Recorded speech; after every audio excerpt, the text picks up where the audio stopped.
ஒரு சிறிய கிராமத்தில் புயல் காற்றில் ஒரு குழந்தை பிறந்தான்.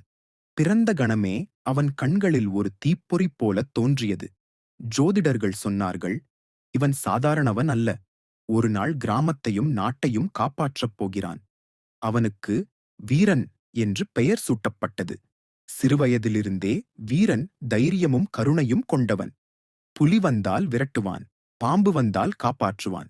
மக்கள் அனைவரும் இவன் பிறவி வீரன் என்று அழைத்தனர். ஆனால் ஒரு அசுரன் கிராமத்தை அச்சுறுத்தினான்.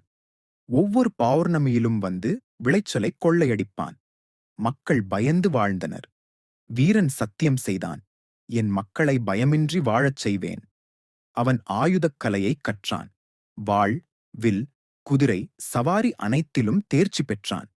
ஆசான் அவனிடம் சொன்னார், வலிமை மட்டும் போதாது, மனமும் நம்பிக்கையும் தான் உண்மையான ஆயுதம். முதல் மோதலில் வீரன் தோற்றான். ஆனால் உயிர் தப்பினான்.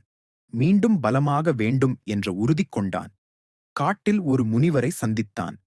முனிவர் சொன்னார், உனக்குள் மறைந்த சக்தி உள்ளது. அதைக் கண்டுபிடித்தால் யாரும் உன்னை வெல்ல முடியாது.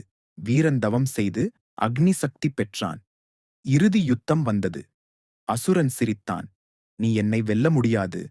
வீரன் பதிலளித்தான், என் மக்களின் நம்பிக்கையே எனக்கு வலிமை. அவன் அக்னிவாளால் அசுரனை அழித்தான். கிராம மக்கள் குதூகலித்தனர்.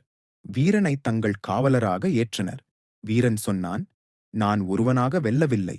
உங்கள் நம்பிக்கையால் தான் நான் வெற்றி பெற்றேன். இவ்வாறு வீரன் கிராமத்தின் காவலனாக இருந்து மக்களை அமைதியாக வாழச் செய்தான்.